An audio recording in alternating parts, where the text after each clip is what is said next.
You take a man's belongings away from him, and you'll hurt him for a day. But you take away his creativity, and you'll kill him for life.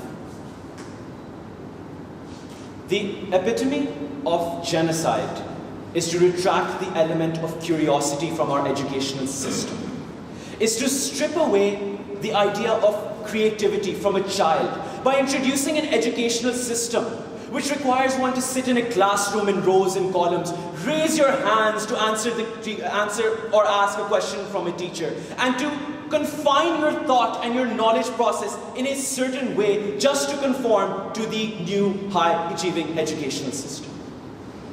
Yet of the 23% of Pakistani nationals who are students, you forget to realize that they are 100% of our future. So let's not play with them. Mr. President, honorable judges, worthy principal, respected teachers, and my fellow peers, if you judge a fish by its ability to climb a tree, it will grow up thinking that it is dumb. Yet do you forget to realize the plethora of students who relate to this fish, who constantly go to their classrooms, swimming upstream, unable to understand what is going on, and they're unable to find their ability, that is their gift. They also think that they are dumb.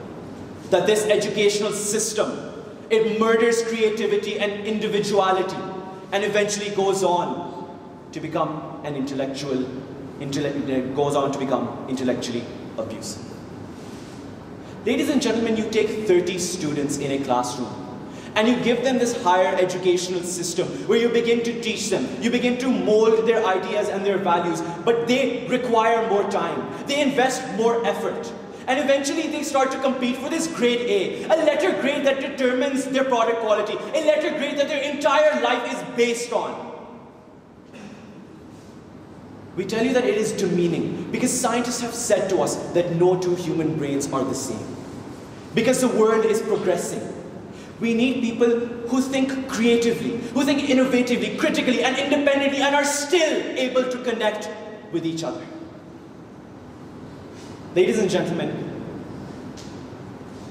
you take a doctor who's treating all of his patients the same. He's prescribing them all the same type of medicine. So many people will get sick.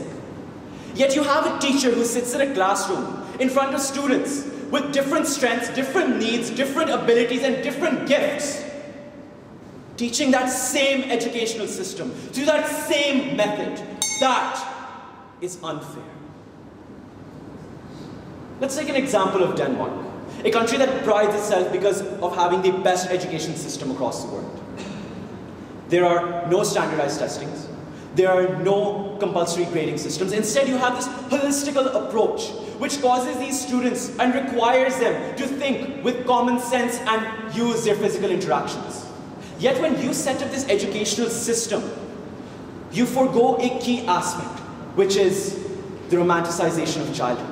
That feeling of going out and playing in the grounds, that feeling of being on the swings and slides and learning from your physical environment.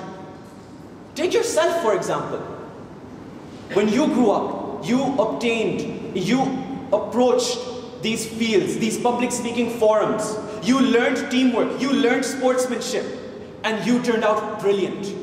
Yet you confine these students into a classroom where you want them to learn a secondary higher education, where you want them that to be the only objective of the room, where you shun out social activity and physical education, where creativity is the new terrorist.